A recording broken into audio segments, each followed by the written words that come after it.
y escritor británico, conocido principalmente pues, por su obra maestra, Las aventuras de Alicia en el País de las Maravillas. Esta fue publicada en 1865 y algunos aspectos importantes de esta obra es el género, que le comencé como de fantasía o nonsense, que es la literatura de lo absurdo. Si nos damos cuenta, él durante todo el recorrido del libro se encuentran muchas disparidades o muy poco en lo común de lo que nosotros podemos ver de la vida real. Los personajes que más se caracterizan, pues tenemos a Alicia, el conejo blanco, la liebre de marzo, el sombrerero loco, la oruga azul, el gato de César y la reina de corazones, como los que más están inmersos dentro de las discusiones o postulaciones que tienen los capítulos, que este libro tiene 12 capítulos. Temas que de pronto uno podría asociar con el libro, crecimiento personal, lógica versus lo absurdo y la crítica social, pero estamos enfocados en las preguntas que traemos del día de hoy. Y pues se conoce un poco por su humor, su creatividad, los personajes tan icónicos como el caso del gato o la oruga y la influencia que ha tenido en la cultura popular. Entonces voy a darle paso a mi compañero Eric, donde vamos a iniciar con las preguntas. Te va a seguir presentando la pantalla y uno a uno, Eric va dando la palabra para poner el auditorio para ir respondiendo. Bueno, primero esperamos que hayan disfrutado la lectura del libro. Es una historia que, digamos que ha llegado a muchos rincones de la cultura pop. Entonces, artistas han utilizado elementos de Alicia en el País de las Maravillas, diferentes personajes y demás.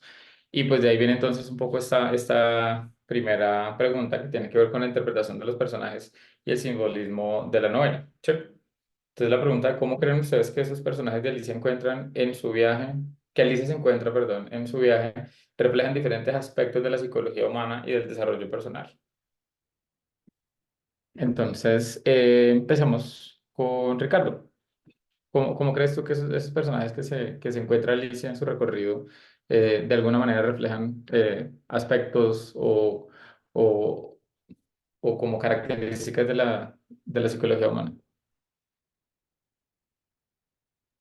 Yo creo que a nivel general hay distintos personalidades, eh, pero digamos que en rasgos generales predomina la locura, porque, o sea, es como tan, no sé cómo explicarlo, como que es bastante surreal todo lo que ocurre.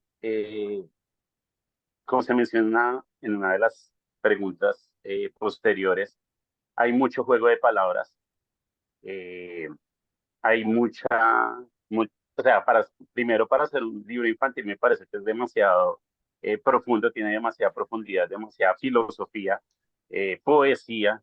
Entonces, para que esto sea enfocado a niños me parece loquísimo, porque es si vamos, digamos, como desmenuzando la historia en general, trata temas demasiado profundos, eh, en rasgos generales, digamos, el constante de Alicia es como no soy quien soy, he estado cambiando desde el comienzo, no sé qué será de mí más adelante. Entonces, esta batalla interna de Alicia es bastante interesante para una niña, sobre todo que bueno, está en un mundo que desconoce, pero siempre está como en esa idea de quién soy, seré la misma en un par de minutos, en un par de horas, y todo ese tipo de cuestionamientos es bastante interesante.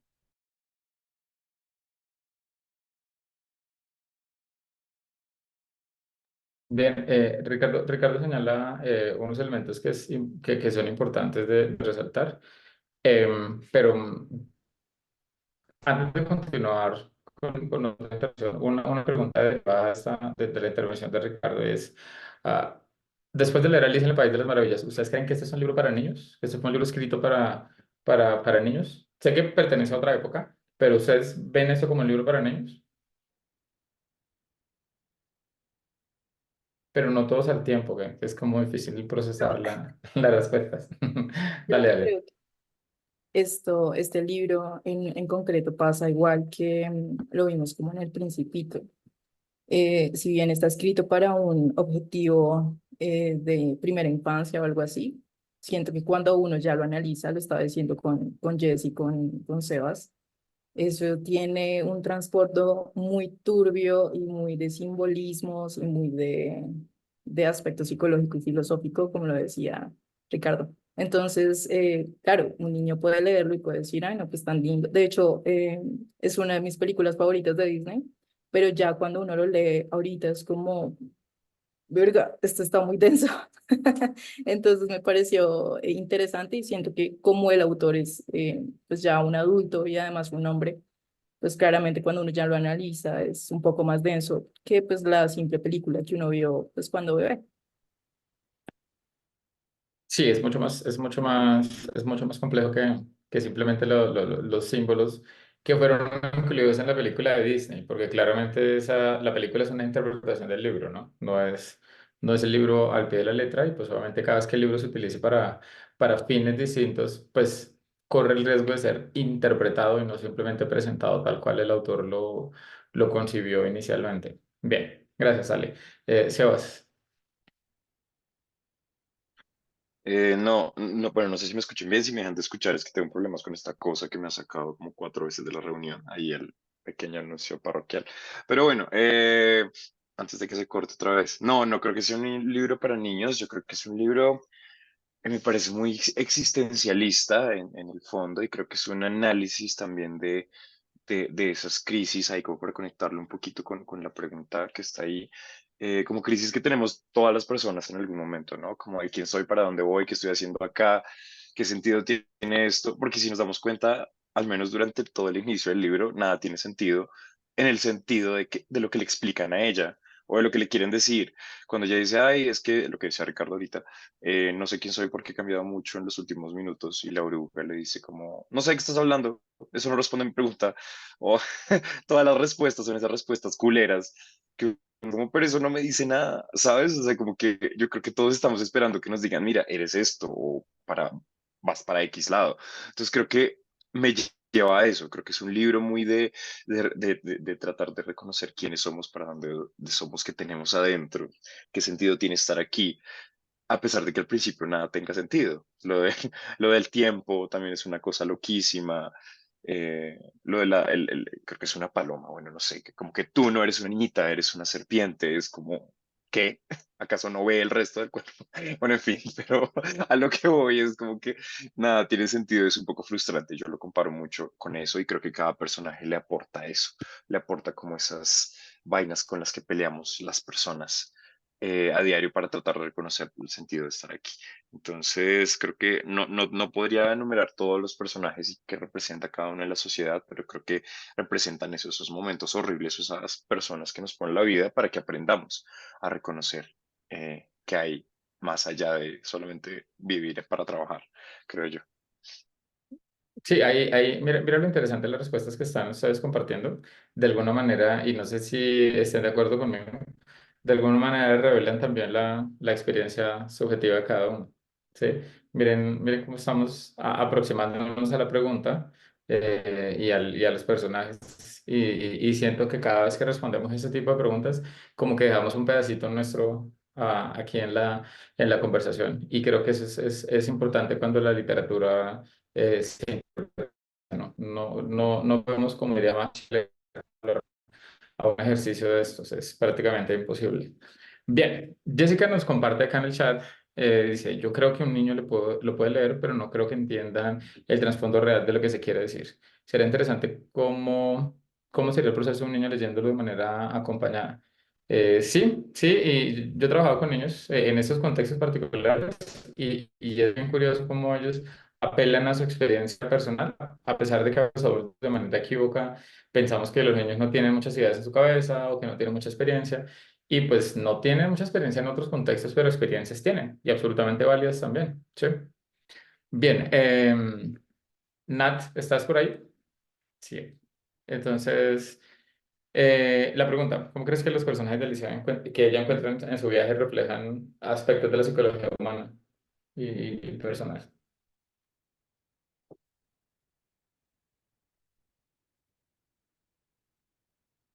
No te escuchamos. No.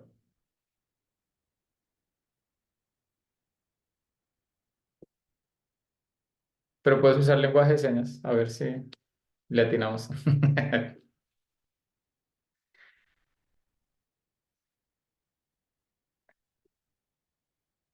Ok, entonces supongo que Nat está aquí. Nos va a compartir su respuesta por el chat, tal vez. Ok, bien. Em, y Jessica está ya en Bogotá en su evento familiar. Ale sabe el lenguaje de señas. Ay, no sabía. ¿De verdad, Ale? ¿Tú sabes el lenguaje de señas? Sí, estaba aprendiendo.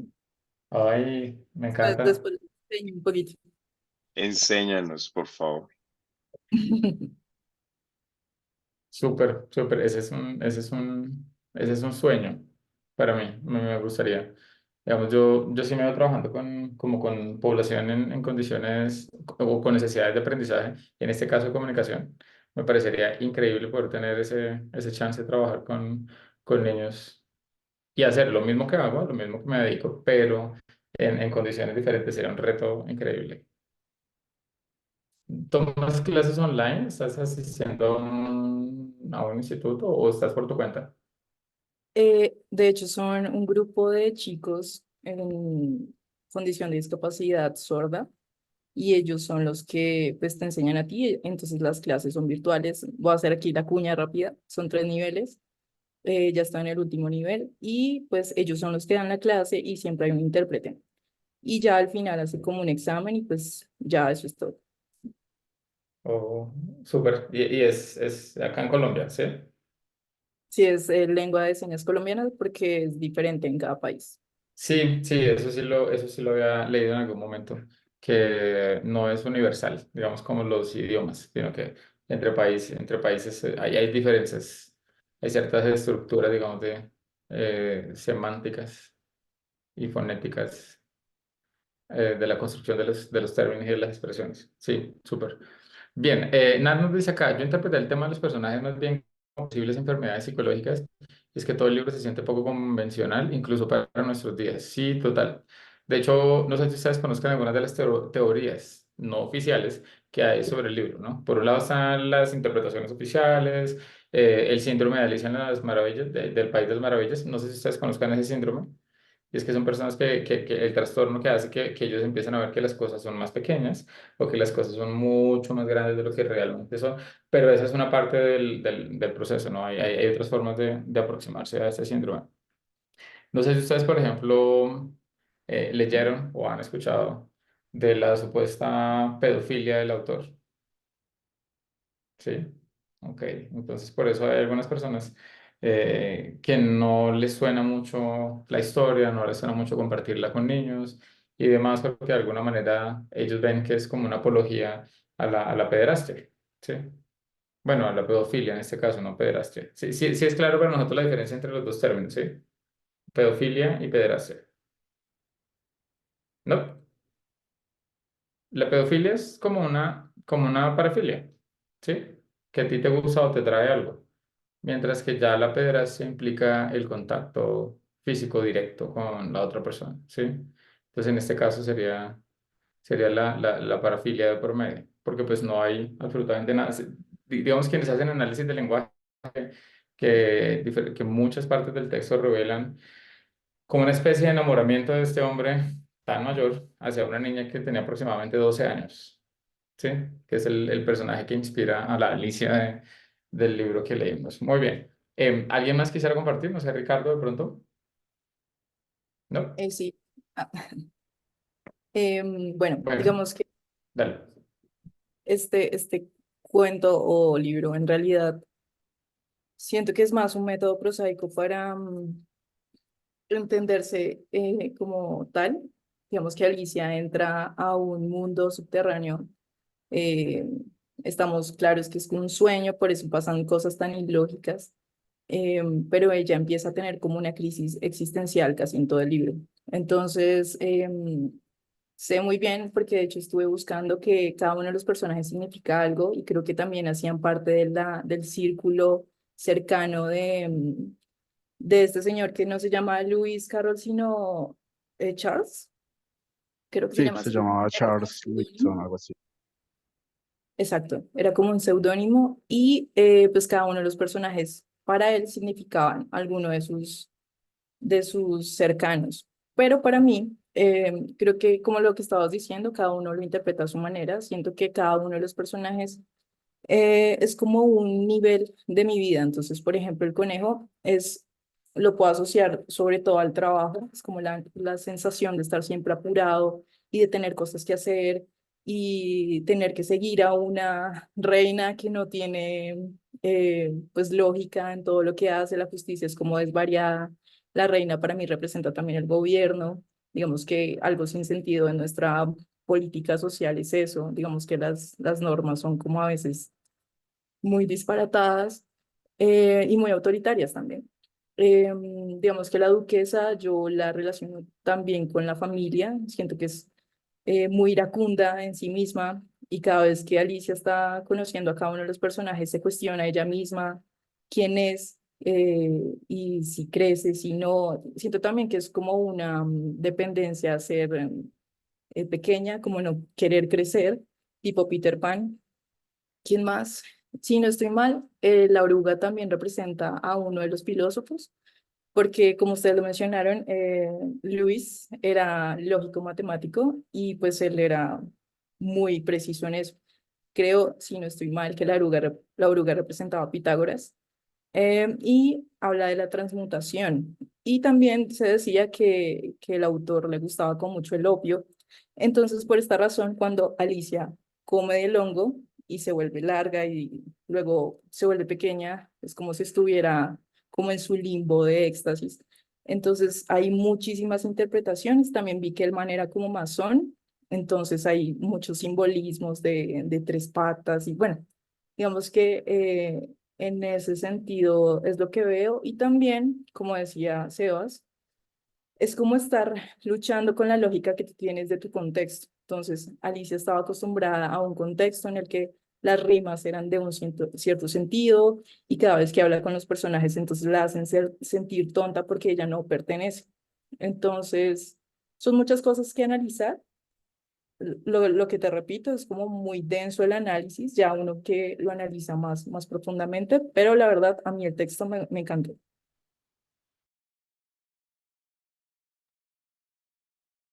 Súper.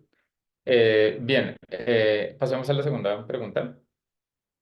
Entonces, en este caso de la segunda pregunta, la idea es analizar, interpretar el lenguaje y el juego de palabras, ¿sí?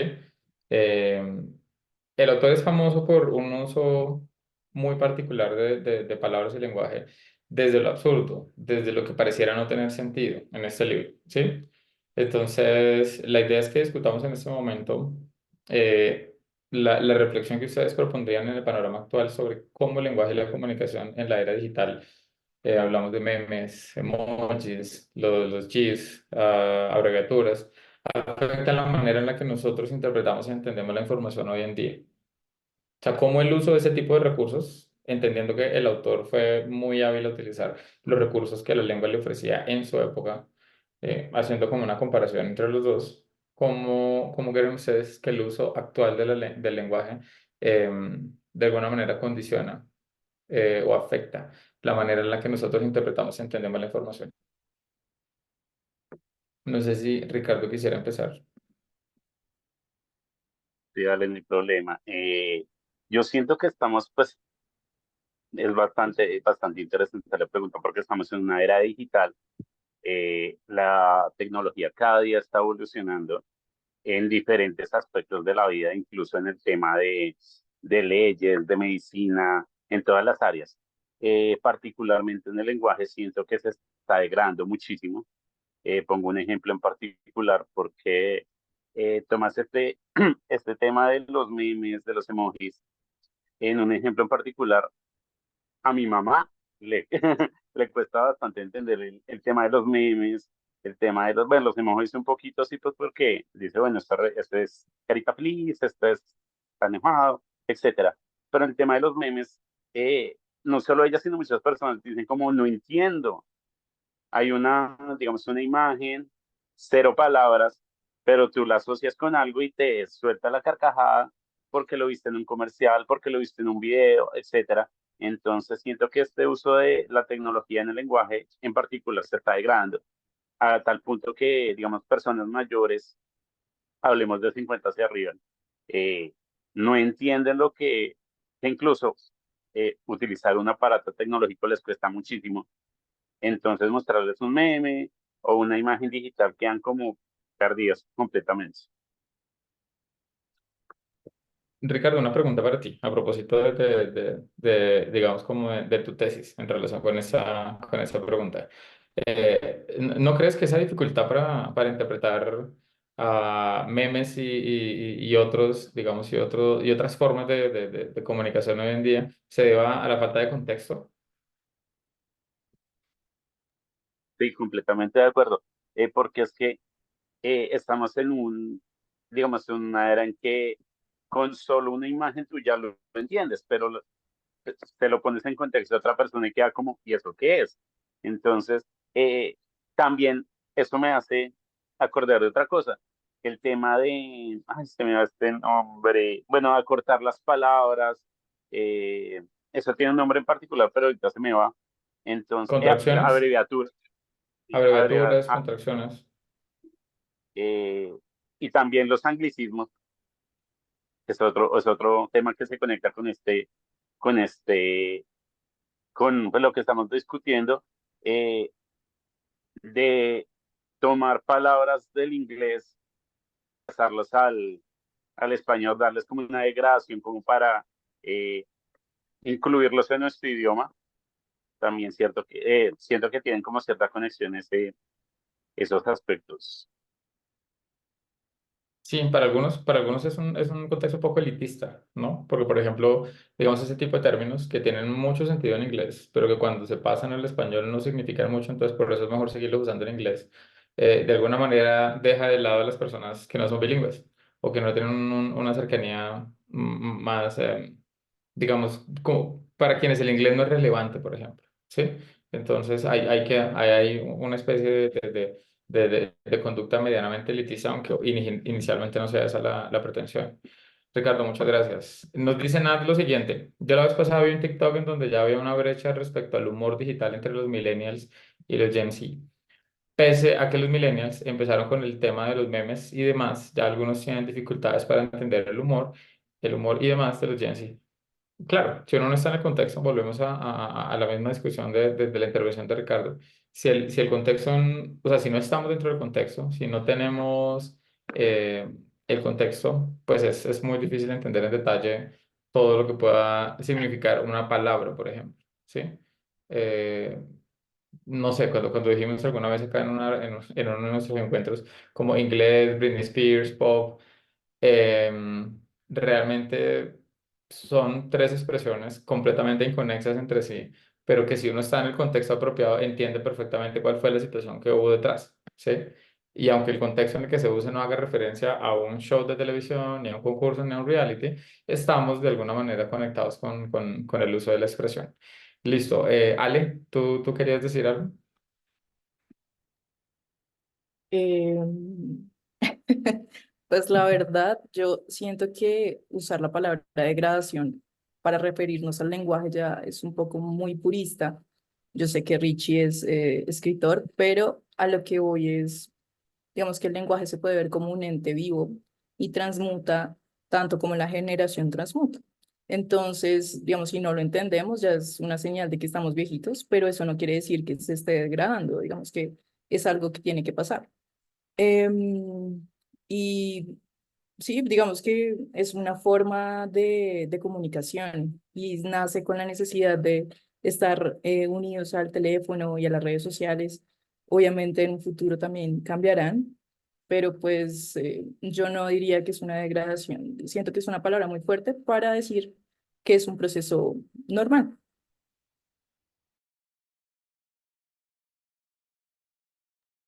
Yo quisiera agregar algo, Ale, muchas gracias. Yo creo que al igual que en Alicia en el País de las Maravillas, el lenguaje digital desafía las normas tradicionales de comunicación, ¿sí?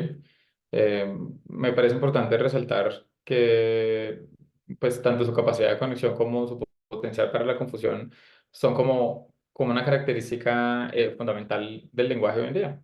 ¿Sí? Y entonces puede facilitar la comunicación, pero también puede generar o poner en el proceso de comunicación como un reto, dada la ambigüedad. Y más que la ambigüedad, como la necesidad de contexto específico, ¿sí? Digamos, a mí con mis estudiantes me pasa, hay ocasiones en las que me toca preguntarles como, ¿usted qué está hablando? Y entonces, no, mira, te va a pasar tal video, tal cosa. Entonces, ok. O sea, necesito un referente del mundo digital, del mundo de la música, necesito un referente de algún cantante, de alguna película o de un programa de televisión que claramente no estoy viendo, ¿sí? Sebas, ¿tienes algo que decir al respecto? Pregunta número 2. Bueno, primero, qué interesantes sus puntos de vista, me parece muy chévere, creo que la parte más chévere del club es eso, como ver cómo cada uno tiene una visión diferente y que entre todos construimos algo, me parece muy cool.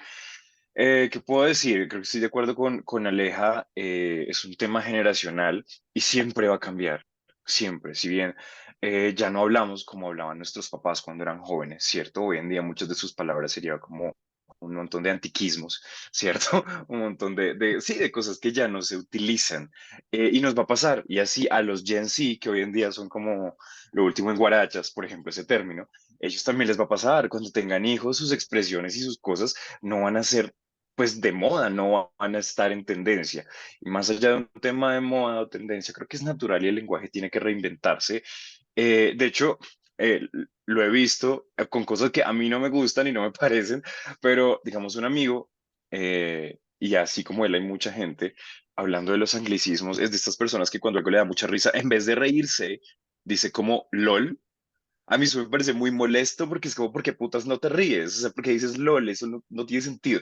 Pero pues bueno, entiendo que hay gente que utiliza ese tipo de cosas como LOL.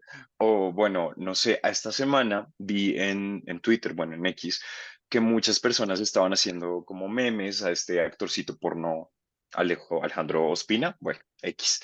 Y alguien ayer me decía como, oye, todo el mundo me está hablando de esto y yo no entiendo el contexto, por favor, de qué están hablando. Entonces, claro, le conté y eso es un dato culísimo. O sea, es como un dato incluso ya muy de la vida personal del man, pero con base en eso la gente le está haciendo un meme que está muy de moda ahorita. Entonces, a lo que voy con eso es lo que dice Eric, es cierto, todo es un tema contextual.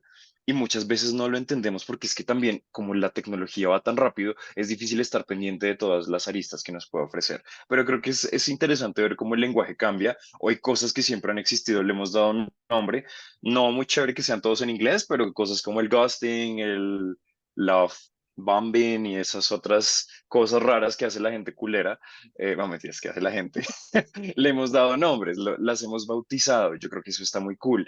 El hecho de que tú digas, hey, tú me gusteaste, ya hoy tiene un significado que antes era como me abandonaste o me dejaste en la nada.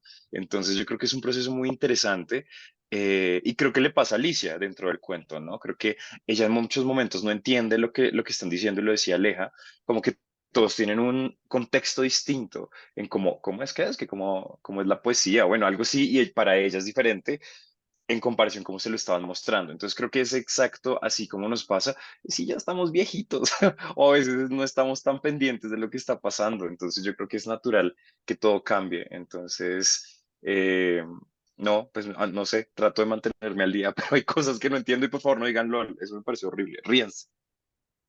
Pues varias cosas. Primero, para usarlo correctamente, lo lógico sería decir LOL, ¿sí? Como en inglés, si lo quieres usar como en inglés.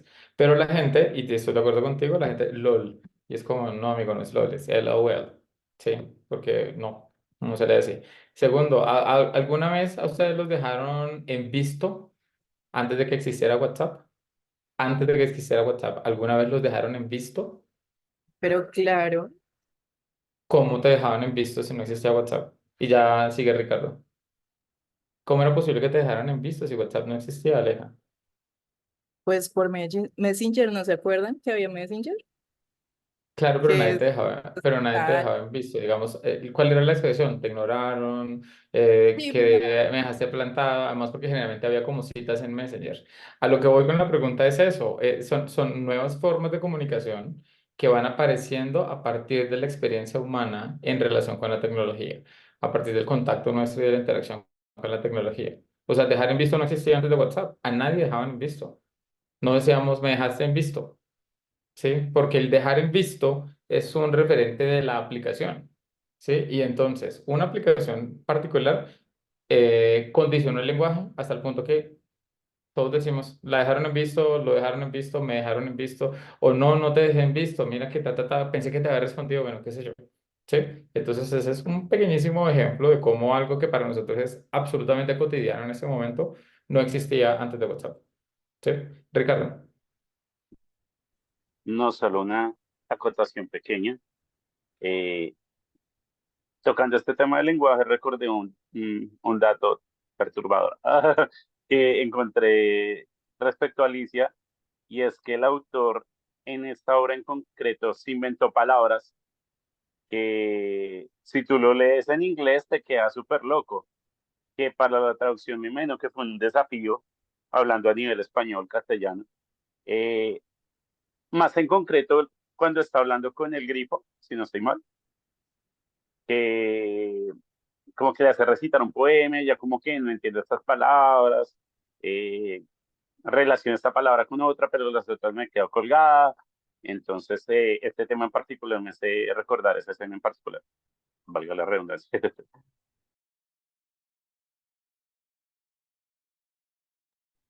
Hay un término que me gusta muchísimo de la película, realmente. O sea, esa fue una interpretación también que se hizo del libro.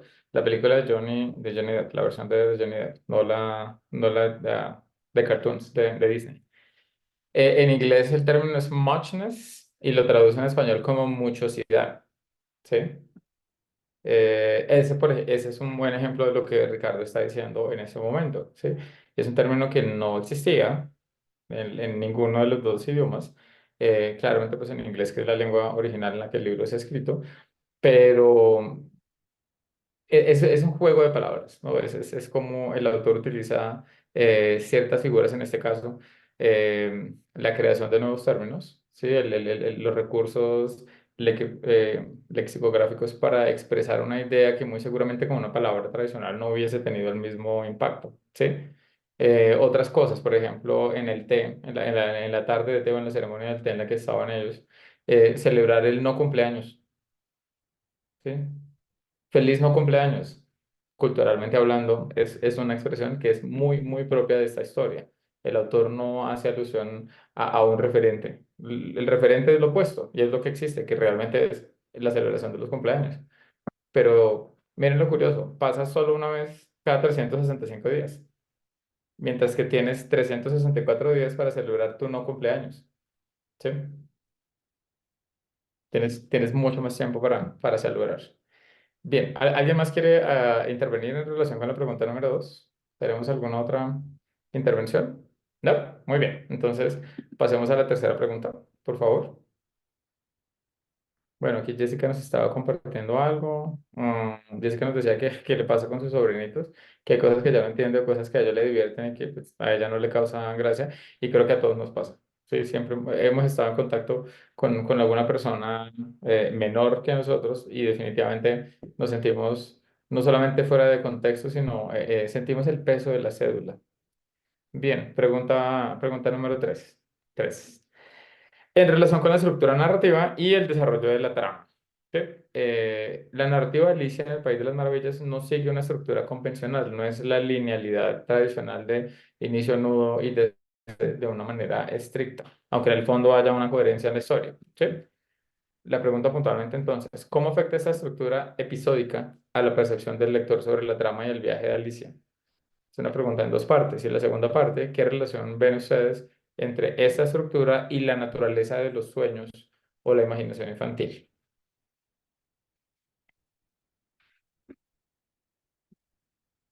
Entonces, ¿quién se lanza al ruedo?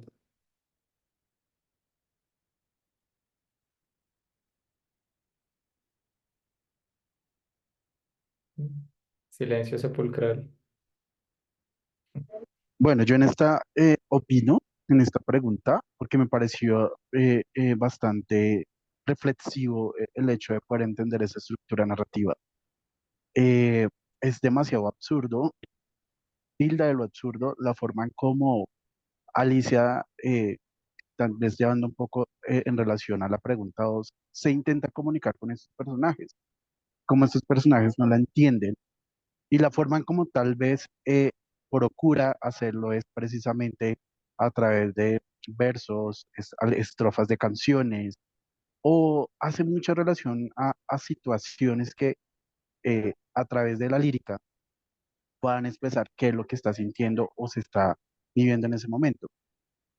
En relación a cómo esto pues lo percibe el lector, al principio yo lo que sentí fue como debo desconectarme de lo cotidiano, debo desconectarme un poco como de cómo hoy percibo mi vida y dejarme llevar un poco hacia esa narrativa de esa fábula y de ver los personajes tal vez de una forma no tan consciente como los podemos ver, ¿sí? Una oruga, un flamenco, un erizo, el hecho de los personajes convencionales e icónicos del libro, como lo es el sombrerero, la liebre de marzo y demás, que de alguna manera nos hace como entender de que el lector nos invita como deja un poco a un lado esa forma como vives tu vida y déjate llevar por el recorrer que está tomando Alicia. Tanto es que Alicia entra como en ese proceso de desconocimiento de ella misma y empieza a compararse. Al inicio del libro ella dice, no, ¿será que soy una de mis hermanas? O no, porque yo sé un poco más que ellas, o son muy risueñas, en fin. Y también llega a hacerse esa pregunta durante todo su trayecto y es frente a cómo ve esa percepción en su recorrido y es, yo no soy esta persona o creo que no soy esta persona que está viviendo acá, al punto en que ya se lo vuelve como tan cotidiano en su recorrido, en su trayecto, como bueno, ya sé que yo no soy Alicia acá, tal vez sea alguna de las figuras o bueno, o imágenes que me están representando ellos, porque de alguna manera ellos eran los que le estaban diciendo quién era o era quien les ordenaba cómo debían comportarse en ese mundo tan de las maravillas, como lo quiso pintar tal vez el, el escritor. El Entonces autor. veo como esa parte ahí, Eric. Sí, sí, es absolutamente, absolutamente válido, Jay. No sé, Sebas, quisieras compartirnos algo sobre la estructura episódica de la novela y la relación que hay entre esa estructura y la naturaleza de los sueños o la imaginación infantil. Eh, me da mucha risa porque me siento en clase, me volví a sentir en clase cuando, hola, ¿nos quieres compartir? Y uno como, no, no quiero. Pero sí, sí, sí quiero, está bien. Yo Es creo que que se es notaba que querías, se interesante porque notaba. Te sí, vi sí, pues ávido cogen por al que cámara. parece que está distraído. Y no, no lo estaba escuchando muy atentamente todo lo que estaba diciendo. Pero bueno, el caso, yo creo que es muy interesante y lo conecto con algo que decía Jen y justo estaba pensando en eso, como yo cuando empecé a leer el libro lo estaba leyendo muy desde lo adulto, como muy desde el, pero qué niña tan cansona, uno. Dos, es como, pero qué estúpida, no debió haber hecho eso, o debió haber hecho otra cosa, o yo en su lugar hubiera hecho X cosa. Pero a medida que vas leyendo, como que también te desconectas y te lleva como a volver a ser un niño. Yo creo que eso es lo interesante del libro, porque vuelves a conectar con ese lado, no infantil, sí, infantil de, bueno, pues sí, estoy hablando con una oruga muy parchado, o sus discusiones eran muy, sí, como que ya se llenaba de mucha rabia con cosas que uno diría como, ay, niña, ya, o sea, déjalo ser, enfócate en salir de ahí, pero claro, al ser un niño, lo interpretas de otra manera, creo que eso me pareció muy divertido y también es un ejercicio muy chévere porque también te desconecta, ¿no? Como de tu realidad. Entonces, creo que empecé siendo el yo de 30 años y terminé leyéndolo, no, no sé, como cuando... Bueno, se nos fue Sebas. Oigan, Ah, perdón, que sí, ya. Ahí me volvió, fui. volvió. Regresó, regresó. Volví, pero bueno, sí, ahí haciendo la historia más corta, es eso. Yo creo que es importante desconectarte. Creo que el libro te invita a eso, te invita a conectar con tu niño interior, como para que lo puedas disfrutar, lo puedas entender también, porque uno de adulto solo está juzgando. Como, ay, pero ¿por qué se toma algo que está ahí? O, pero ¿por qué le da tanta importancia a un montón de animales que ni conoce? Debería seguir su camino, en fin. Pero creo que sí lo tomé. Vale, muchas gracias. Ale, te veo taciturna, te No, veo es que estaba pensativa. pensando. En cuanto a esta pregunta y la línea narrativa, me acordé mucho de la película Inception, que la temporalidad no es tan exacta. Entonces, creo que también eso habla mucho de la narrativa episódica, como decías tú, narrado en episodios, que a veces puede que tengan pues sentido y a veces no, como que uno no sabe cuánto tiempo pasó Alicia en el País de las Maravillas, si se cayó 30 minutos seguidos o se cayó 2 horas, porque pues en realidad uno cuando sueña, no sé si les ha pasado, uno no sabe cómo llegó ahí, no sabe cuánto tiempo lleva ahí y a veces siente que uno ya ha vivido mucho tiempo en el sueño. Entonces, para mí sería un poco más en cuanto a ese aspecto. Y me acordé también a otra película que se llama Cuentos que no son cuentos, que la idea es un chico que le está contando los cuentos a sus sobrinos y los sobrinos empiezan a inventar historias, pero súper rarísimas y pasan la vida real.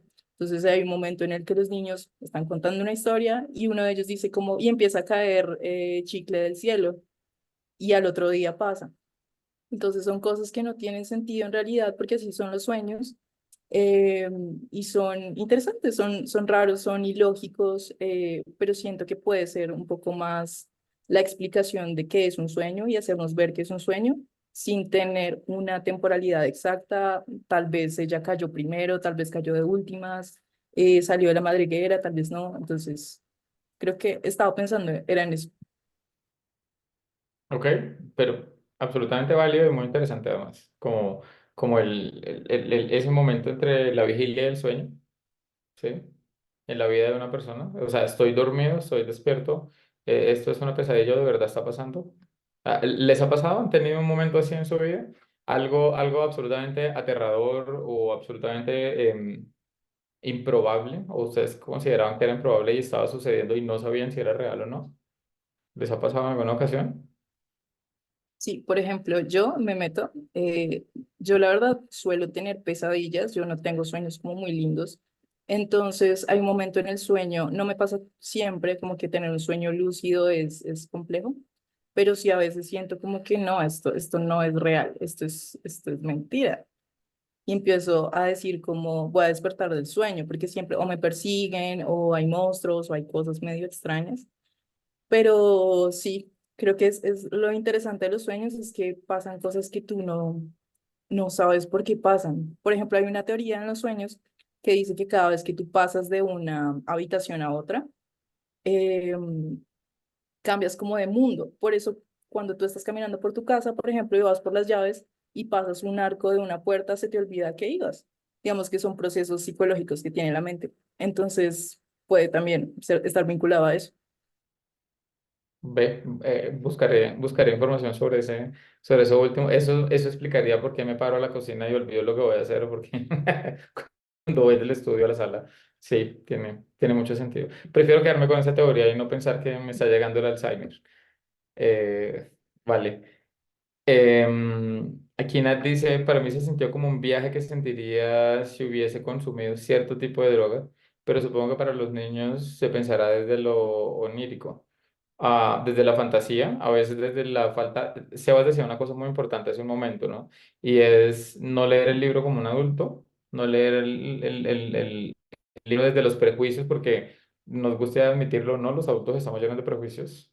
Entonces, sí, pero ¿por qué es tan boba? ¿Pero por qué es tan irresponsable? ¿Por qué no piensa? ¿Por qué? Sí, o sea, todo ese tipo de preguntas que muy seguramente a un adulto le van a pasar o que pasan por nuestra cabeza como adultos y que los chicos es, pero pues es que era una posibilidad, pues se podía hacer, como, pues, ¿por qué no lo iba a hacer si se podía? Sí, digamos como desde ese desparpajo y a veces como desde ese condicionamiento no tan limitante, porque los niños también están condicionados por las normas externas y los adultos, pero no al mismo nivel en el que nosotros lo estamos. Bien, ¿alguien más quisiera?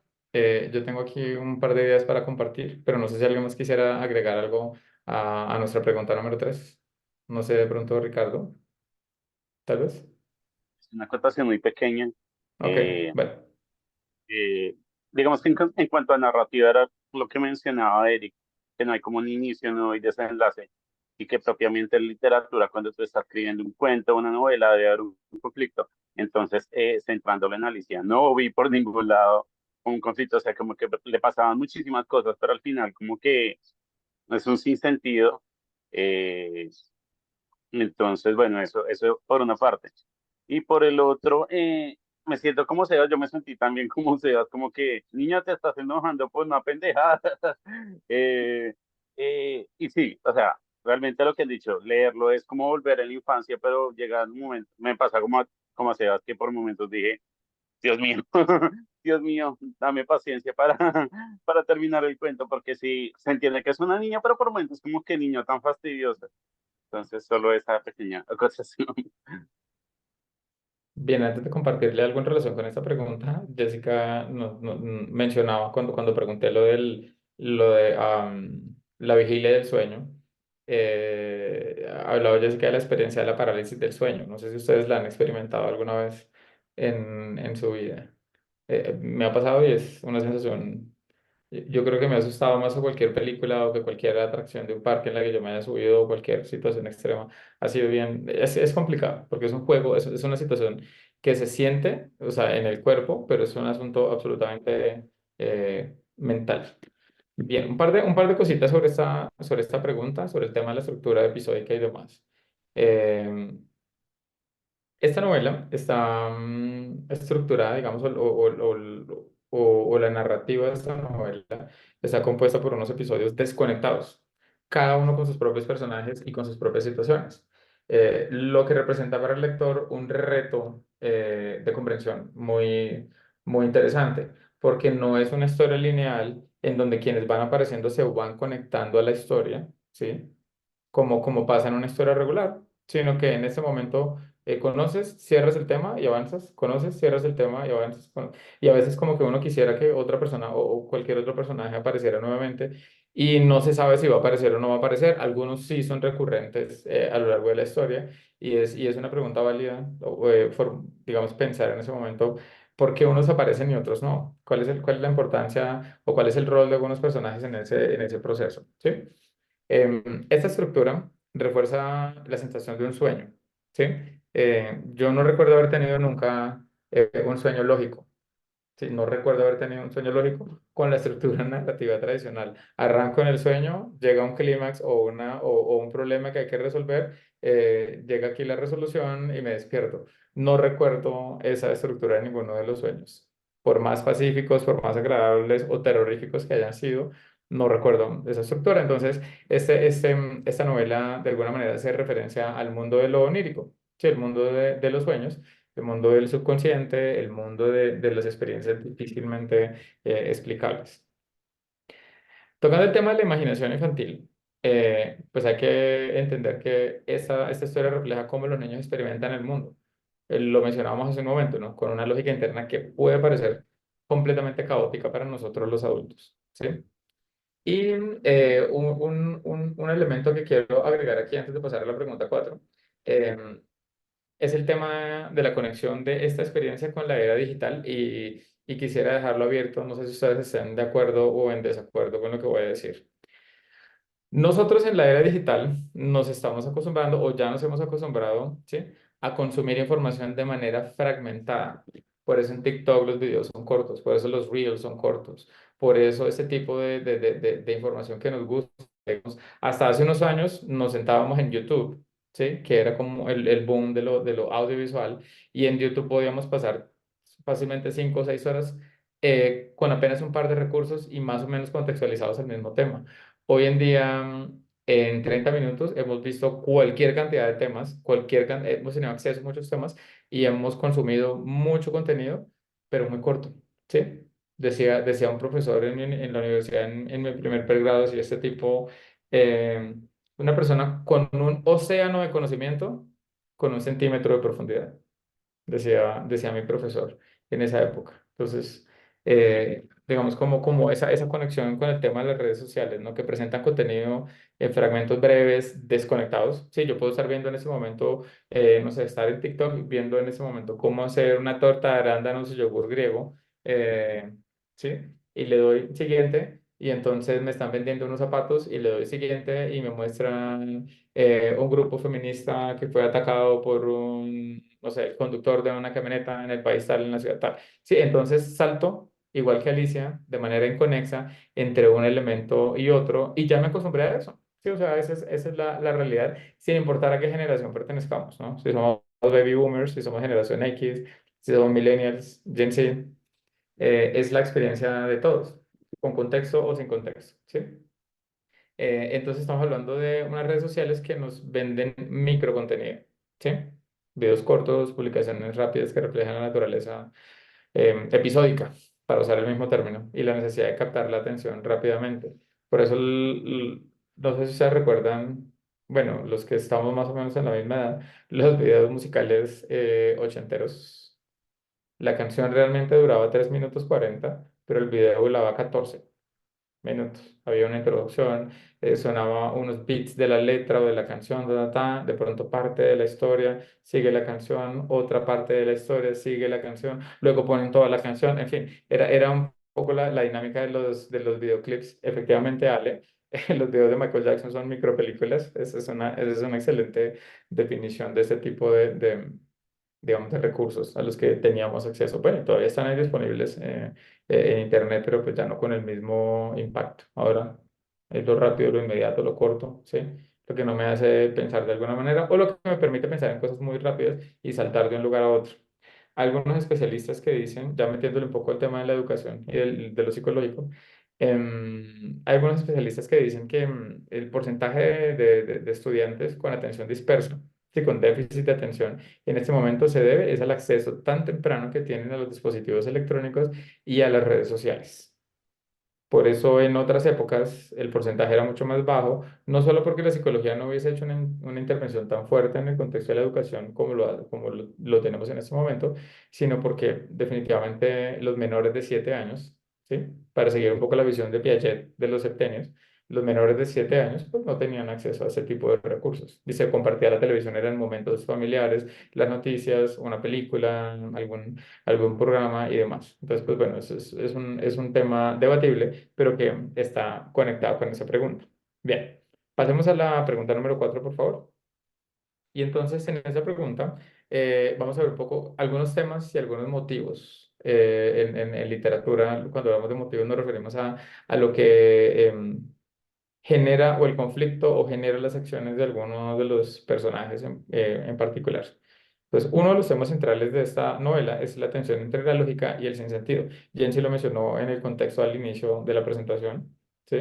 Y cuando hablábamos cuando él presentaba un poco que esto es narrativa de fantasía, de ficción, pero con un elemento adicional que es el sinsentido. ¿Sí? El sinsentido y cómo la lógica de la historia es curiosamente el sinsentido. ¿Listo? Entonces, ¿de qué manera el autor contrapone el razonamiento lógico con el absurdo a lo largo del libro? Y entonces queda abierto el micrófono o el chat para quienes nos están acompañando desde el chat.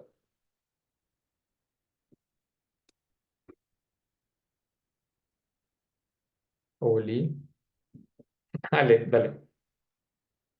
Eh, yo la verdad creo que una de las escenas como que muestra más lo del sinsentido y como la lógica es la parte de cuando se está juzgando a la persona que robó la tarta. Porque digamos que el juicio de donde viene Alicia tiene un montón de procesos y empiezan haciendo como el juzgamiento desde un principio. Entonces cada vez que los que asisten para decir sus, ¿cómo se llama? Cada uno de los que asisten al juzgado están diciendo cosas que no tienen nada que ver y los O sea, jurados, los testimonios, los, ¿eh? exacto, exacto.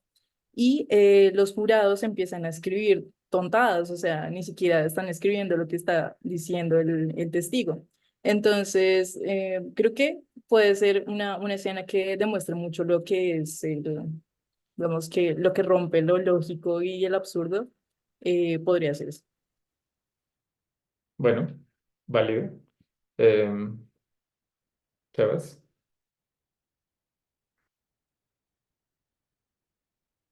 Ya, estaba justo leyendo la pregunta.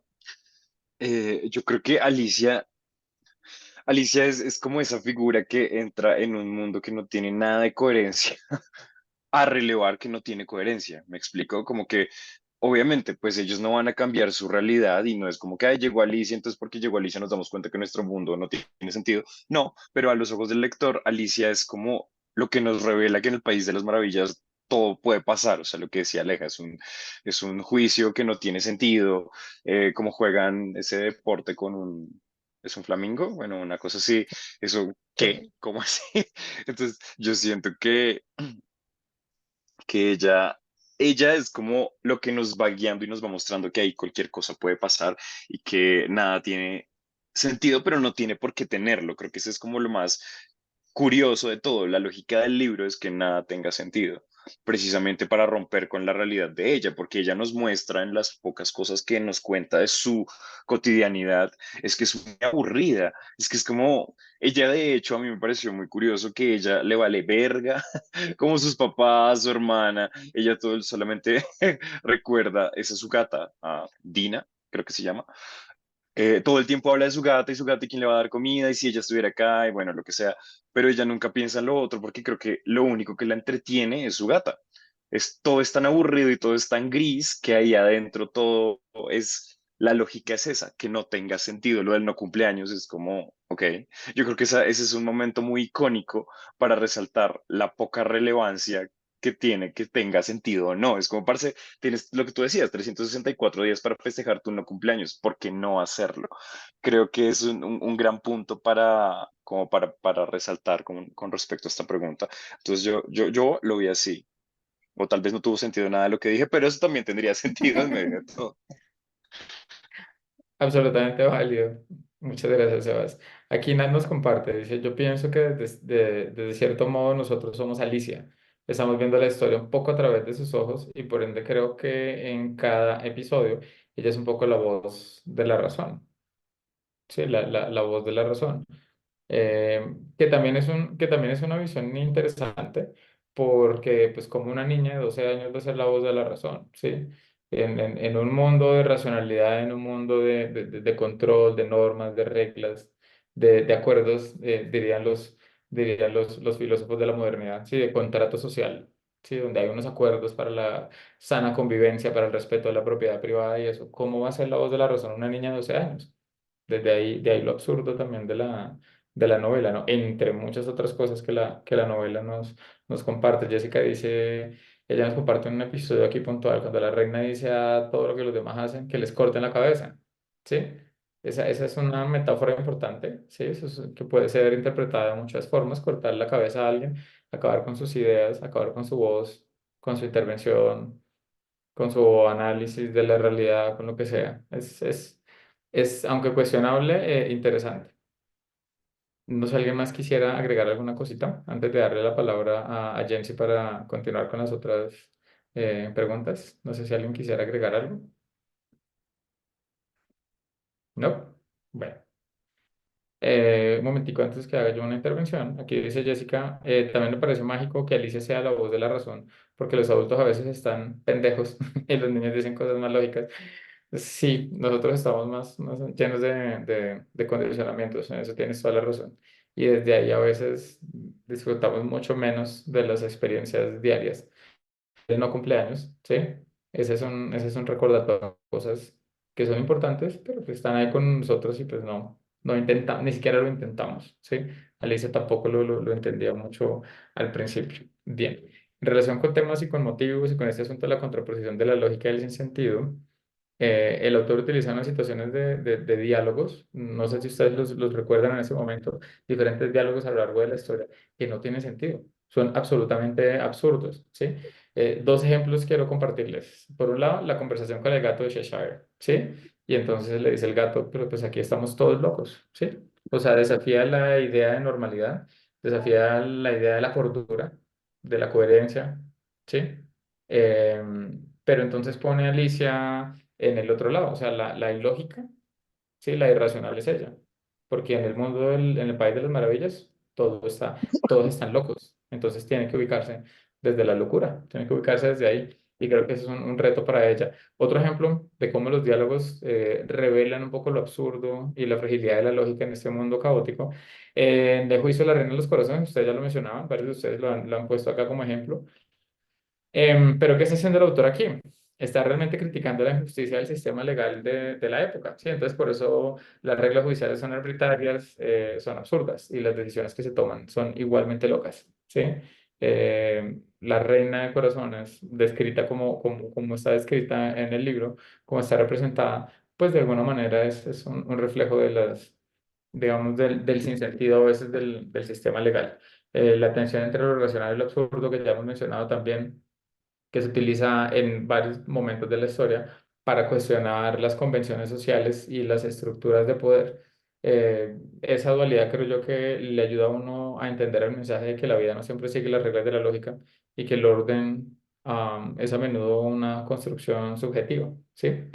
Digamos, si yo me caso con un hombre hoy en día en Colombia, aunque todavía voy a tener unos vecinos que nos miren como, ay, miren estos, pues ya no me van a llevar preso, pero pues hace 40 años tal vez sí. Ni siquiera existía el matrimonio en un país como Colombia. Entonces las normas sociales se van ajustando a medida que vamos avanzando y eso aplica también para el lenguaje a propósito de una de las preguntas que discutíamos hace un momento. Yancy continúa con la pregunta número 5. Bueno, dando continuidad a nuestras preguntas, eh, bueno, presentamos la siguiente y es cómo esta tensión se manifiesta en la era de la posverdad y las noticias falsas, donde lo racional y lo absurdo a menudo se mezclan en la información que consumimos. ¿Quién quisiera opinar?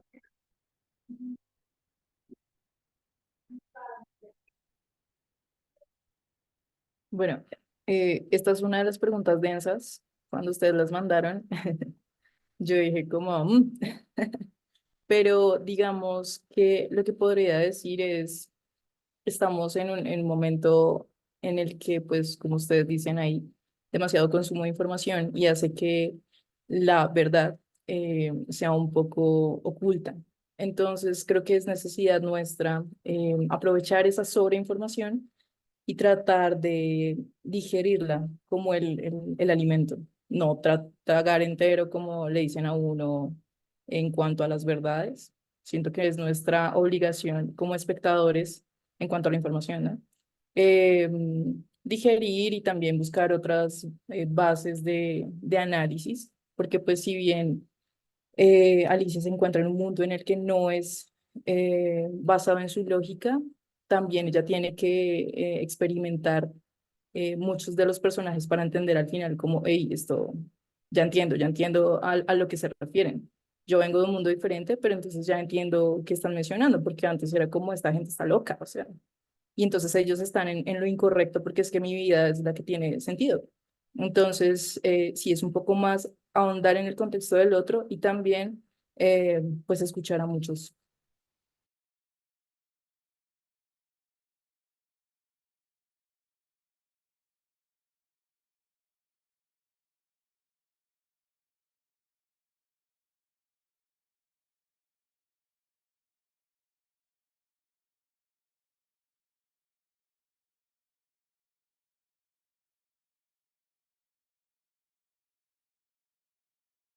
Creo que Jen murió. Pero Regálame un minuto Sí, dame un y, momento que y ya comparto acá entonces yo la presentación si ya no puede. Regálame acá un momentito. sí, ya puedo volver. Ok, ya volví.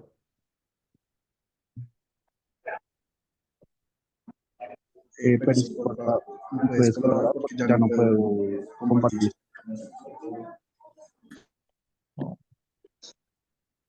No, espérame un segundo que me está pidiendo acá que le dé acceso a Zoom. Ya.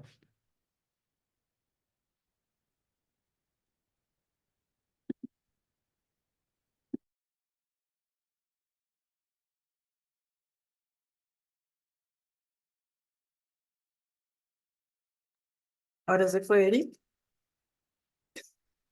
¡Yay! ¿Qué Bueno, parece pasó? que Se sí, acabó algo esta pasó. mierda.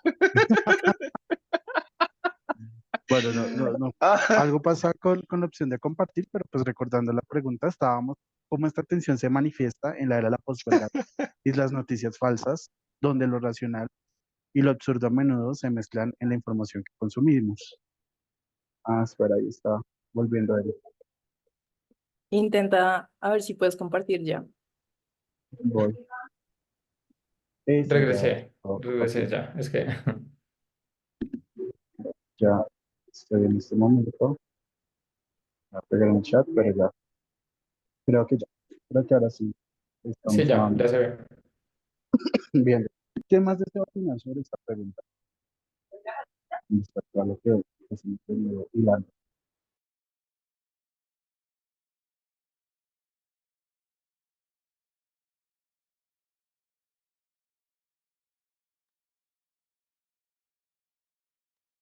bueno, yo voy opinando mientras tanto. Yo creo que es muy curioso porque a comparación del libro, lo que hablábamos ahorita, el sinsentido hace que las cosas tengan sentido. En nuestra realidad, no sé si afortunada o desafortunadamente no funciona así, y con toda la cantidad de información que tenemos y la poca atención que tenemos hoy día, lo hablábamos antes, ¿cierto? Nos hemos, incluso nosotros que ya estamos maduritos, ya no nos aguantamos contenido tan largo. Entonces, digamos, cuando yo hacía podcast hace 100 1000 años, la gente lo que siempre decía era como, es que son capítulos muy largos. Y hoy en día ya hasta yo digo, yo no me aguanto hora y media escuchando a las mismas personas hablando. Bueno, tendría que ser muy interesante, hay excepciones, pero usualmente uno quiere contenido más corto. Entonces, como queremos cosas tan cortas, a veces nos quedamos con la primera impresión, lo decía Aleja ahorita, tenemos que de pronto desmenuzar más la información. A veces nos quedamos con cosas que vemos en TikTok y no está mal, pero a veces no confirmamos. Entonces, no sé, de hoy el cielo estaba rojo. Ah, sí, hoy el día estuvo rojo y ni siquiera nos asomamos a la ventana. Yo creo que estamos en un momento donde estamos con un montón de verdades de utilería, donde sí, lo dijo alguien en algún lugar, lo mencionó alguien en un TikTok, lo leí en Twitter, em, pero nunca nos tomamos la tarea de, oiga, voy a ver si eso es cierto, pues con cosas relevantes. Si no nos quedamos con eso, incluso luego lo compartimos, ¿no les pasa? Como, ay, vi en un TikTok o leí en un tweet, no sé qué tal cosa, y a veces estamos compartiendo información que de pronto le falta un pedazo o de pronto le faltó contexto. Entonces yo creo que en nuestro sentido la falta de lógica o la falta de coherencia entre las cosas aquí no es tan chévere. Creo que por eso muchas veces la desinformación hace que la gente se movilice de muchas formas eh, absurdas y que no deberían ser. Entonces yo creo que es un contexto un poquito difícil, nos hace falta todo lo que mencionaba Aleja. Creo que son unos muy buenos tips para de pronto verdades más sólidas, porque hoy en día si hiciéramos un debate con las verdades que sabemos sobre X cosas actuales, pues mucha gente le podría tumbar los argumentos simplemente con algo muy bien argumentado, porque realmente solo tenemos como, yo lo vi en un TikTok. El man del TikTok dijo que era así, yo no sé, pero él lo dijo y si él lo dijo, le doy cierta veracidad a su argumento. No lo digo con todo, pero creo que nos falta más meterle la ficha a construir nuestras verdades un poco más fuertes, ¿no? Para no consumir tanta utilería. Estoy retomando las dos posiciones que ha tomado Sebastián y Alejandra y ahí de paso a Eric. Es que precisamente la infodemia a la que estamos inmersos cada vez se ve a esa estructura del contenido muy tipo cápsula, como si yo me levantara todos los días, tomar una pastilla. Así está pasando con los medios. ¿Qué tanto tú estás hoy consumiendo de esas pastillas que hoy te ofrecen los diferentes medios de comunicación? Y ya llevadas aparte las noticias falsas, yo creo que también hay que diferenciar entre lo falso y lo ficticio. Si tomamos en cuenta en otras generaciones algo ficticio que sucedió en la radio y que a mí me genera mucha conmoción el hubiera vivido cuando se transmitió Guerra Mundial Z, creo que fue. y todos estaban súper convencidos de algo tan ficticio que estábamos como en ese momento de guerra, tal vez por una experiencia previa que fueron en su momento bueno, las guerras mundiales y demás, que tu único medio, digamos que de fiar era la radio, pero que pues te hacía también llevar a sentir cómo tu cuerpo se preparaba y esa adrenalina de sentir que otra vez ibas a volver a vivir esas situaciones estresantes de guerra y que llevó a toda una conmoción a las personas que estaban escuchando esta novela. Y como hoy en día lo ficticio ya raya de lo falso y empezamos a tener estas fake news tomando como la a colación que decían de que ya es necesario también a través de estos medios empezar a desmentir esas noticias y empezar bajo ese mismo formato, bajo ese mismo contenido tan corto, decir, oye, esto no es verdad porque se puede sustentar en estas cosas. Le doy la palabra a Eric y posteriormente a Ricardo. Vale, muchas gracias. Yo creo que en esta era de la posverdad la información racional y lo absurdo se mezclan, creando un entorno confuso y me parece a mí que es difícil de navegar porque pues como que desafortunadamente no todos estamos equipados o estamos preparados para acercarnos a cierto tipo de información de cierta manera, ¿sí? Entonces, por un lado, el tema de las noticias falsas. Las redes sociales, el internet, digamos las telecomunicaciones del siglo XXI pues facilitan la difusión de esta información falsa con hechos verificables que confunden al público, ¿sí? Digamos, el problema con las noticias falsas es que tienen datos que pueden ser reales, ¿sí? Ese es el problema. Y entonces la cultura general se pega de esos datos porque además esos datos son escogidos de manera muy hábil, ¿no? Entonces, para que la gente diga, ah, claro, mira, aquí están hablando de la estadística de pobreza no sé dónde. Yo no soy petrista, pero recuerdo todo el show mediático en, en, en la primera candidatura a la presidencia. Sí, vamos a hacer como Venezuela. Entonces se apela al miedo y se apela al país. Eso es una realidad, es un hecho. ¿Sí? Y que tiene que ver con o sea, eso, agregámosle ese cóctel del miedo, pues, obviamente la preparación eh, es increíble, los efectos. Entonces, por un lado, ese tema de las noticias falsas. Por otro lado, yo pienso en la desinformación. ¿Sí? Tener esa cantidad crea, me parece a mí, como un paisaje mediático en donde es fácil perder la noción de la realidad objetiva. Es muy fácil. Por ejemplo, la manipulación de estadísticas y datos para apoyar narrativas específicas, partidos políticos, ¿sí? Decisiones que un país va a tomar. Yo lo veo mucho, por ejemplo, en Estados Unidos. A pesar de que es un país del primer mundo, el nivel de educación realmente no es alto. El nivel de cultura general es limitado en Estados Unidos y lo digo porque tengo familia cuyos hijos nacieron en Estados Unidos y hemos tenido conversaciones en las que yo digo, "Ay, no es posible que usted esté en tercer semestre de universidad y me esté diciendo esto, ¿sí? O sea, yo era como, no es posible que su cabeza no vaya más allá de los límites de este país, porque además la geografía que se enseña en los colegios allá tiene fines políticos, ¿sí? La historia que se enseña allá tiene fines políticos. De tal manera que cuando hacen un referendo, hacen una consulta popular para ver si pueden ir a gastarse la plata de los impuestos en una intervención, porque no la llaman invasión, claramente, sino en una intervención política en Irak, que no sé qué, porque somos el país de la democracia, bla, bla. A mí me gusta mucho usar Estados Unidos para ese tipo de discusiones como ejemplo, porque es un ejemplo perfecto. Y lo peor es que los ciudadanos votan a favor. Sí, vaya, porque usted está, somos la nación que defiende la democracia del mundo. Somos la nación que va e invade y se apropia de los recursos de otros, que es diferente. Pero esa fue la narrativa bajo la cual la gente creció. Entonces, es lógico pensar que tomen ese tipo de decisiones y apoyan al gobierno en la inversión de, ese tipo, de esos recursos. Nosotros lo vemos como guerra, ellos lo ven como protección de los derechos, protección de la democracia. Sí, ellos son como los guardianes, los paladines de la democracia en el mundo. Entonces ahí juegan varios factores en este tema de la posverdad, de las noticias falsas y todo eso, porque la educación juega un papel fundamental. Muchas gracias, Eric. Le doy la palabra a Ricardo, como quería compartir. Sí, yo siento que este tema desinformación no solo está presente en los medios de comunicación tradicionales como revistas, periódicos, noticiarios, radio, sino que también en el voz a voz.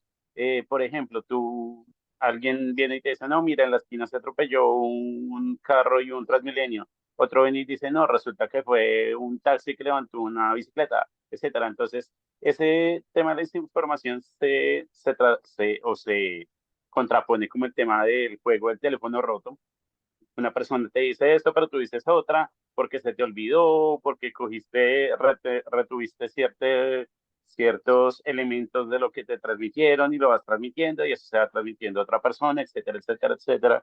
Entonces, eso, y siento que, como están mencionando, el foco principal de la desinformación son las redes sociales.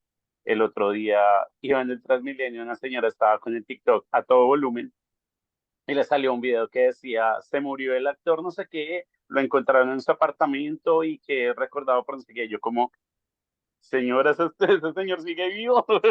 Entonces, sí, desafortunadamente estamos en esta era digital y las redes sociales no solo son foco de entretenimiento, sino también de noticias y habrá personas que en su ignorancia dicen, ay, no, imagínese que viene un video que se murió tal persona o mire que pasó tal cosa. Entonces, sí, digamos que estamos en una era digital que hay desinformación por todos los medios, no estamos digamos, libres de, de recepcionar una noticia falsa, sea por el medio que sea. Entonces, sí, básicamente ese era el pequeño aporte. Bueno, muchas gracias, Ricardo. ¿Alguien más desea opinar o pasamos a la siguiente pregunta?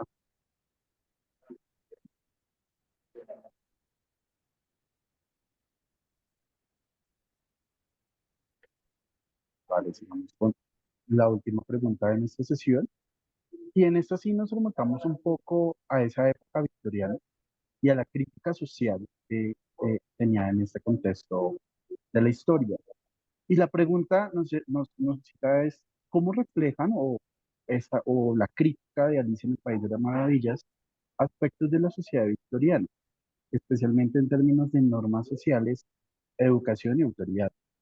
Quisimos traer en evocación algunas de las imágenes durante todo el proyecto, pero en estas últimas, como tratando de ver un poco esta parte de lo que es el contexto victoriano, lo que fue el capítulo 9 en adelante, donde ya Alicia es introducida a la corte y a algunos de los personajes de la alta sociedad, por decirlo así. Entonces, trajimos esta imagen y de alguna manera pretende apoyar a cada uno de ustedes con su postulación de esta pregunta. ¿Quién quisiera lanzarse a opinar respecto a esta pregunta que presentamos?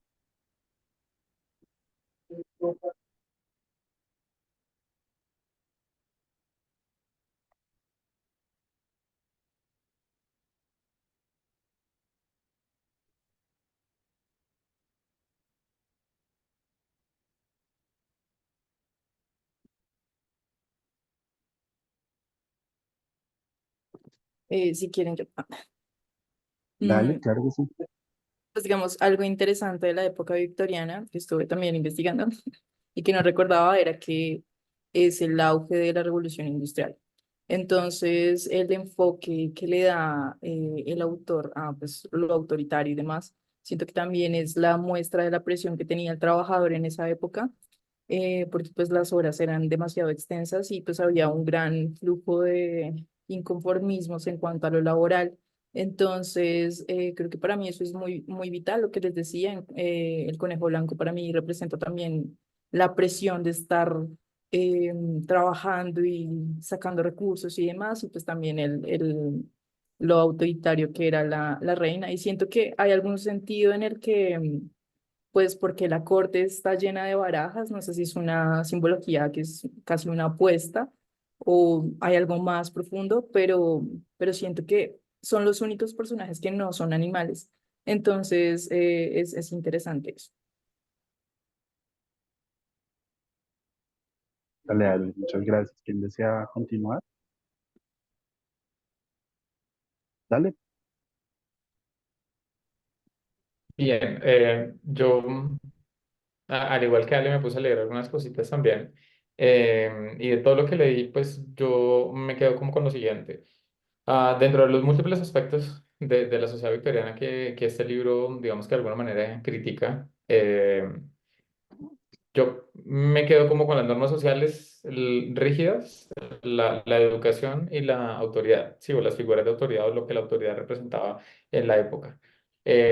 Por un lado, pues las normas sociales, lo decía hace un momento, son rígidas, son absurdas.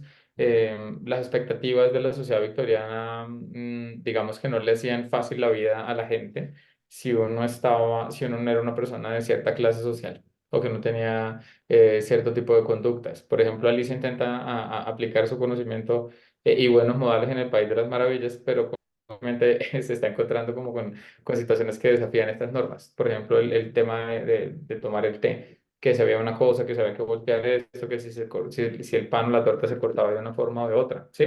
Que no tienen absolutamente nada que ver con las normas a las que estaba acostumbrada. En el segundo aspecto, en la educación, es una crítica a la educación memorística, sí, a la falta de pensamiento crítico. Yo sé que es una frase que hoy en día todos usamos y en todos lados hay que ser crítico, pensamiento crítico. Sí, ahí está una prueba, una parte de la prueba de saber es eso, ¿no? Lectura crítica. Sí. Pero digamos, como estos elementos se presentan a manera de parodia a través de las experiencias de Alicia. Recuerdan ustedes, me imagino que sí, ella recita lecciones de memoria en distintos momentos del libro y estas lecciones de memoria pues no tienen ningún sentido o contexto práctico en lo que estaba puntualmente sucediendo, ¿sí? Ella estaba recitando poemas y hechos que son irrelevantes o incorrectos en el País de las Maravillas, por ejemplo. ¿Sí? Y el tercer elemento, que es o el tercer aspecto, más que elemento, el tercer aspecto, que es el de la autoridad, obviamente, digamos, como representado en la figura de la Reina de Corazones, otros personajes autoritarios también, que representan la crítica a la tiranía y el abuso del poder propio de la época victoriana, ¿sí? O de los juicios absurdos que mencionábamos hace un momento. A mí me parece interesante la crítica del autor a la rigidez y a la autoridad. Em, Siento que esta es una discusión relevante. Hoy todavía podríamos seguir discutiendo sobre lo arbitrario y lo absurdo de algunas decisiones, de algunas normas, de algunas reglas, ¿sí? En otra época parecía que le daban sentido a la existencia de la sociedad y hoy en día están mandadas a recoger, ¿sí? Entonces creo que es un libro que si lo leemos con los ojos del siglo XXI, con una mirada, digamos, 2024, podríamos encontrar invitaciones interesantes a reflexionar sobre experiencias que tal vez no sean tan significativas o tan necesarias para la sociedad actual. Vale, Eric, muchas gracias. ¿Qué más gustaría opinar en esta última pregunta que tenemos?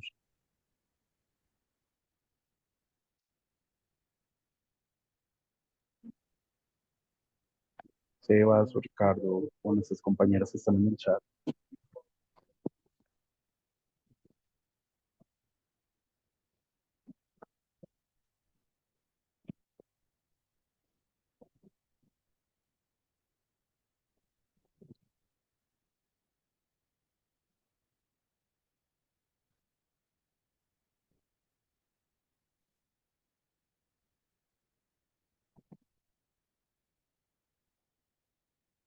Vale, Jessica, muchas gracias. Bueno, pues creo que ya culminando con esta pregunta y recogiendo todas las ideas que hemos planteado,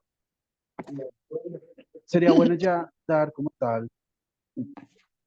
unas pequeñas ideas en qué podríamos concluir, qué enseñanza o qué moraleja, como también lo mencionaba la duquesa, no fue en alguna de las preguntas, pero qué moraleja tal vez nos deja este cuento, que ustedes llevarían hoy de este libro que quisimos compartir el día de hoy en esta lectura del club. Le doy la palabra a Ricardo. Te doy mi intervención a alguien más. Déjame pensarlo un segundo.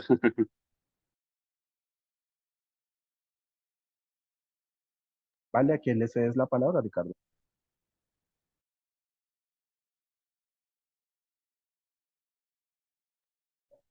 Listo. Sebas, ¿qué opinas? Pinche Ricardo. No, mentiras. Yo creo que la moraleja, creo que en la sesión de hoy fui el alumno desorganizado de acá, al que siempre le pregunta cuando está en otro lado. Pero bueno, yo creo que ¿qué conclusión llegamos? Yo creo que precisamente a lo que yo decía al principio, como a conectar con ese niño interior, creo que es importante.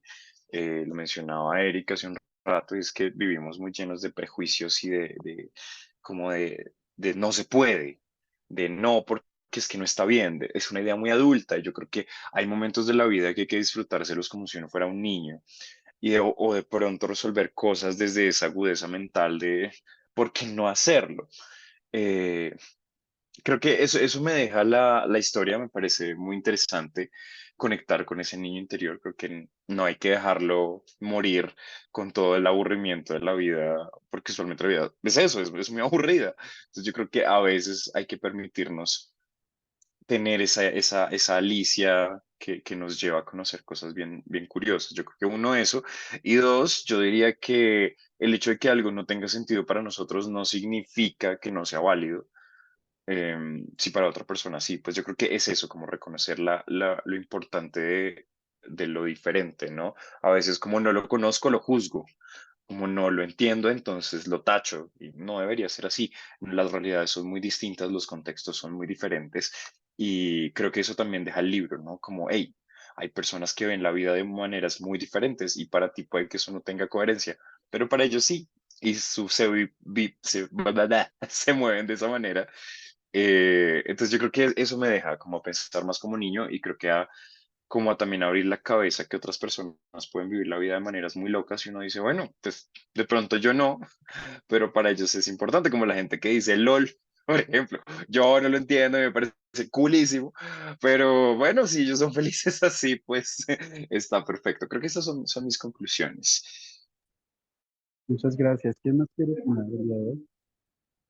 Ya volví. Eh, Dale, Richie. no, mira, que la pregunta que hiciste me recuerda a la escena de Alicia hablando con la tortuga falsa, que decía, y la moraleja es, entonces, la moraleja de esta historia, yo considero que es la perseverancia, porque a pesar de todas las situaciones absurdas a las que ella se enfrenta, ella sigue adelante. Llega un punto en la historia en que dice, de alguna forma voy a salir de acá, o voy a llegar a un punto en que, no sé, voy a regresar a casa o algo así. Entonces, eh, a nivel general, siento que la perseverancia que ella tiene, de a pesar de todas las cosas locas que le pasan, ella sigue adelante, eh, y llega pues hasta que sucede la situación del juicio, y ella como que se siente como fuera de sí, y aunque está presente esta situación de cuestionarse constantemente, llega un punto al final que dice, ¿será que algún día llegaré a tener mi estatura normal? ¿Seré una niña normal? Etcétera. Entonces, a grosso modo es eso. Gracias. A ti muchas gracias. ¿Quién desea opinar?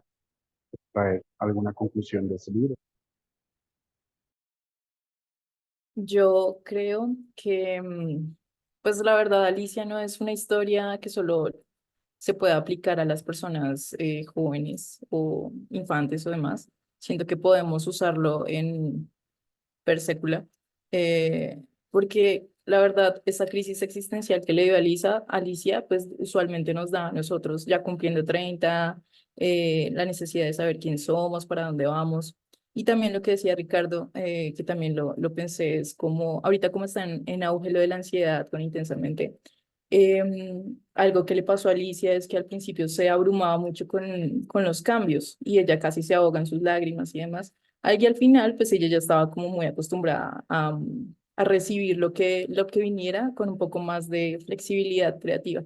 Entonces, siento que es eso, siempre nos va a pasar algo que nosotros digamos como, hey, esto no tiene sentido porque me pasa a mí. Toca es afrontarlo y pues verle buena cara, si sea muy positivo lo que estoy diciendo, pero pues así toca.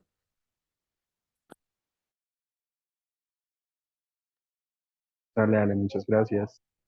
Eric o Sebas. Perdón, Eric, Eso ya opino. Bien, pues es que yo soy necio, entonces a mí me gustan las historias que me invitan a desafiar las cosas, eh, que suelo desafiar.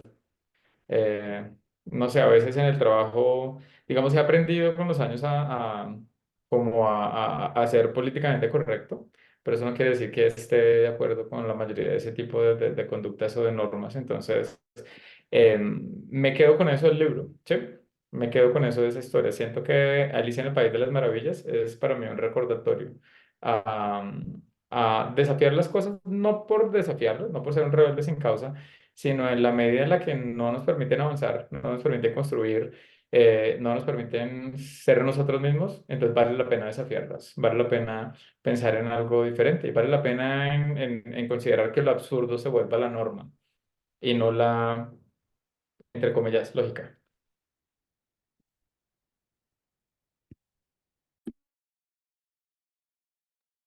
Gracias, Eric. Yo quisiera de pronto adicionar un poco con el final de lo que fue la historia. Es cuando Alicia despertó su sueño y estaba en el regazo de su hermana. Ella sale corriendo porque ya es la hora del té, pero la hermana se queda un poco pensativa y dice que apoya su mano, apoya su cabeza sobre su mano mientras contempla. Y algo que me hizo reflexionar es que pues, ella reflexionó como lo que tal vez estaba viviendo Alicia. Y tal vez solo sea una pequeña niña, pero cerró sus ojos y pudo evocar todo lo que el cuento decía. A veces tenemos tanto por imaginar, por crear, que pensamos que solo será un sueño. Y creo que también nos invita a eso, a que nuestra imaginación, nuestra creatividad también juegan papel en nuestra vida, en nuestro contexto actual, en nuestra realidad. Y que podemos hoy estar teniendo un día como cualquiera, pero a la vez también podemos estar fantaseando y teniendo nuestro día en el País de las Maravillas. Eso es también algo que quería como traer en conclusión de este libro.